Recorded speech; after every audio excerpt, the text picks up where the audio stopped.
আসসালামু আলাইকুম। আশা করছি যে যেখানে আছেন আল্লাহর রহমতে ভালো আছেন। আমিও ভালো আছি। আজকে আমি আপনাদেরকে করে দেখাবো ছোলার ডাল দিয়ে পুলি পিঠা। ছোলার ডাল দিয়ে পুলি পিঠাটা ভালো লাগলে লাইক, কমেন্ট, শেয়ার করবেন। চ্যানেলটা সাবস্ক্রাইব করা না থাকলে প্লিজ চ্যানেলটা সাবস্ক্রাইব করে পাশের বেল আইকনটি প্রেস করে রাখবেন। তাহলে নতুন রান্না আপলোড করার সাথে সাথে নোটিফিকেশন চলে যাবে। আর ফেসবুক থেকে দেখলে পেজটি ফলো করে রাখবেন।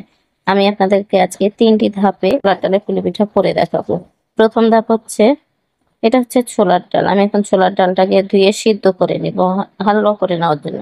মানে ডালটাকে ভালোভাবে ধুয়ে নিচ্ছি। ডালটা আমার ভালোভাবে ধোয়া হয়ে গেছে। আমি এখন দিয়ে দিচ্ছি প্রেসার কুকার। আপনারা চাইলে কিন্তু 2 ঘন্টা ডালটা ভিজিয়ে রাখতে পারেন। আমি না ভিজিয়ে রেখেই প্রেসারে দিয়ে দিচ্ছি। দিয়ে দিলাম একটা তেজপাতাকে 2 টুকরা করে কেটে, 2টা এলাচ, 2 টুকরা দারচিনি, 2টা লবঙ্গ।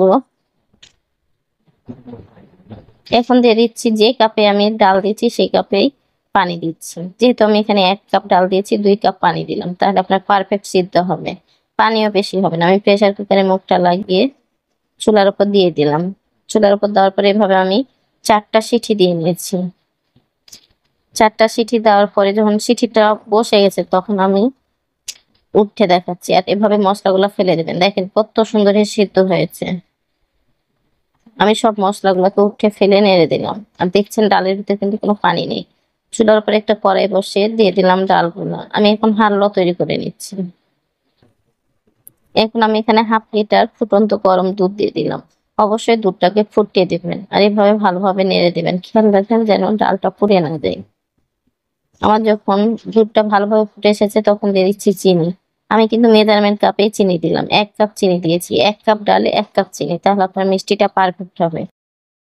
আর মিষ্টি অ্যাডজাস্ট করার জন্য দিয়ে দিলাম লবণ। যেহেতু বুটের হালুয়াটা আপনার মিষ্টি থাকতে হবে, না হলে পুলি পিঠাগুলো ভালো লাগবে না। দিয়ে দিচ্ছি গুঁড়া দুধ 2 চামচ। গুঁড়া দুধ দেওয়ার পরে ভালোভাবে নেড়ে দিতে হবে, না হলে ফেটে দুধটা দলা পেকে যাবে। আর অবশ্যই এভাবে নাড়তে থাকবেন, না হলে নিচে কিন্তু লেগে যাবে। দেখেন আমার হালুয়াটা কিন্তু হয়ে এসছে অনেকটা। আর অবশ্যই এটা শুকনা শুকনা ভাবে করে রাখতে হবে। আমি কিন্তু জালটা রেখেছি লো টু মিডিয়াম হিটে। আমার হালুয়াটা করা হয়ে গেছে। আমি এখন আটা সিদ্ধ করে নিচ্ছি। চুলার উপর কড়াই দিয়ে দিচ্ছি 1.5 কাপ পানি। দিয়ে দিলাম লবণ 1/2 চামচ। আর তেল দিচ্ছি, সয়াবিন তেল দিলাম 2 চা চামচ। এখন ঢাকনা দিয়ে ঢেকে দিচ্ছি। পানিটা ফুটে এসেছে। এখন ঢাকনা ওঠার পরে আমি দিয়ে দিলাম চালের আটা 1/2 কাপ। আর ময়দার আটা দিচ্ছি 2 কাপ। আমি চোখের আইডিয়াতে দিলাম, আপনারা আপনাদের মেজারমেন্ট কাপে অবশ্যই মাপ করে নিন। ময়দার আটা দিন 2 কাপ, তাহলে চাউলের আটা দিবেন 1/2 কাপ, তাহলে আপনার ব্যাটারটা খুব সুন্দর হবে। আমি ঢেকে রেখে দিলাম।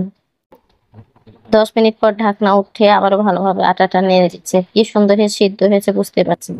আমি একটা পাত্রে ঢেলে নিলাম। আর অবশ্যই এটা যখন হালকা গরম, খুব গরম না, হালকা গরমে এভাবে রুটির ব্যাটারটা মাখিয়ে নিতে হবে। রুটির ডোটা যতটা সফট হবে আপনার পুলি পিঠাগুলো কিন্তু তত সুন্দর হবে। আমার রুটির ডোটা তৈরি করা হয়ে গেছে। আমি এখন এক অংশ কেটে নিলাম। আপনি রুটি যেরকম মাপ গোল করবেন মানে যত বড় করবেন, আপনার রুটির খামিরটাও তত বড় নেবেন। আমি রুটির খামিরটা এভাবে করে নিয়ে আটার উপর ডুবিয়ে রুটি বানিয়ে নিচ্ছি। আর 4 সাইড গুলো যদি ফেটে যায় তাহলে সমস্যা নেই, যেহেতু পুরি বানাতে যেয়ে কিন্তু আপনার 4 সাইড গুলা ফেলে দিতেই হবে। আমি একটু রুটিটাকে বড় করে নিলাম। আমার রুটি করা হয়ে গেছে। রুটির মোটাটা বুঝতে পারছেন কেমন থাকতে হবে। হ্যালো করে রেখেছিলাম, সেই হ্যালোটা ঠান্ডা হওয়ার পরে দেখেন কতটা শুকনো হয়ে গেছে। আমি এখন এভাবে 1 চামচ দিলাম। তারপরে দেওয়ার পরে রুটির 4 সাইডটা এভাবে চেপে চেপে দিচ্ছি। আর এরকম একটা কাচের মগ দিয়ে আমি পুরিগুলোকে কেটে নিচ্ছি। আপনারা চাইলে কিন্তু এভাবে করে রাখতে পারেন। আমি একটা ডিজাইন করে নিচ্ছি, তাই প্রথমে মুখটাকে ভালোভাবে চেপে নিতে হবে। তারপর 2 আঙ্গুলের মাছ দিয়ে এভাবে ঘুরিয়ে ঘুরিয়ে পুরির ডিজাইনটা করে নিতে হবে। এই যে আমার পুরির ডিজাইনটা হয়ে গেছে। আমি সেম প্রসেসিং এ আরেকটা করে দেখাচ্ছি।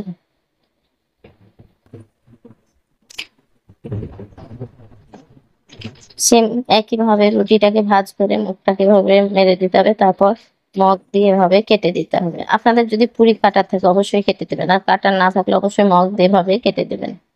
আর আমি ডিজাইনটা করে দিচ্ছি। আপনারা যদি ডিজাইন করতে না পারেন তাহলে অবশ্যই ভাবে কেটে হাত দিয়ে মুখটা চেপে রেখে দেবেন, তাহলে আর ভিতরে পুরটা বের হবে না। সেম এভাবে সবগুলাই করে নিলাম। এখন তৃতীয় ধাপে ভেজে দেখাচ্ছি। চুলার উপরে একটা ফ্রাই প্যান দিলাম, দিয়ে দিচ্ছি সয়াবিন তেল। আমি কিন্তু পরিমাণ মতো দিলাম। ভাসা তেলেও যদি আপনারা ভাজতে চান তাহলে অবশ্যই, ডুবন্ত তেলে ভাজতে চাইলে বেশি করে তেল দিবেন। আমি হালকা তেলে ভেজে নিচ্ছি। আর অবশ্যই তেলটা যখন গরম হয়ে আসবে তখন এভাবে পুরিগুলাকে দিয়ে দিতে হবে। আমি পুরিগুলাকে একটা একটা করে দিয়ে দিচ্ছি। আর অবশ্যই মিডিয়াম আঁচে রাখবেন। যদি হাই হিটে রাখেন দেওয়া মাত্রই পুরিগুলা পুড়ে যাবে, পুলি পিঠাগুলা পুড়ে যাবে। আমি এভাবে একটা একটা করে এখন পিঠাগুলাকে উল্টে দিচ্ছি। আমার মিডিলেরটা একটু বেশি লাল হয়ে গেছে, সমস্যা নেই, এভাবে ভাজতে ভাজতে একটা ব্রাউন কালার নিয়ে আসতে হবে। আমি এখন এভাবে নেড়ে চেড়ে ভেজে নিব। আমি এভাবে সব পুরিগুলাকে ভেজে নিচ্ছি। আর অবশ্যই খেয়াল রাখবেন পুরিগুলা যেন পুড়ে না যায়। আমার এই পুরিটা হয়ে গেছে, আমি প্লেটে উঠিয়ে নিলাম। আর যদি ধারগুলা দেখেন যে হয় না, অবশ্যই আপনি এদিক ওদিক করে ভেজে নেবেন। আমার পুরিগুলা ভাজা হয়ে গেছে, আমি দেখে দেখে পিঠাগুলা ভাজা হয়ে গেছে, আমি এখন পিঠাগুলাকে একটা একটা করে উঠে নিচ্ছি। আর এই পিঠাটা গরম গরমও ভালো লাগে, ঠান্ডাও ভালো লাগে। আমার ধারগুলা হয়নি, তা আমি পিঠাটাকে এভাবে চাপ দিয়ে লাল করে ভেজে নিচ্ছি। আমার ভাজা দেখে বুঝতে পারছেন যে আমি কিভাবে ভেজে নিচ্ছি। আমার সেম প্রসেসিং এর সব পিঠাগুলা একইভাবে ভেজে নিলাম। এটা হচ্ছে ফাইনাল লুক। আশা করছি ছোলার ডালের পিঠাটা ভালো লেগেছে। ছোলার ডালের পুলি পিঠাটা ভালো লাগলে লাইক, কমেন্ট, শেয়ার করবেন। চ্যানেলটা সাবস্ক্রাইব করা না থাকলে প্লিজ চ্যানেলটা সাবস্ক্রাইব করে পাশের বেল আইকনটি প্রেস করে রাখবেন।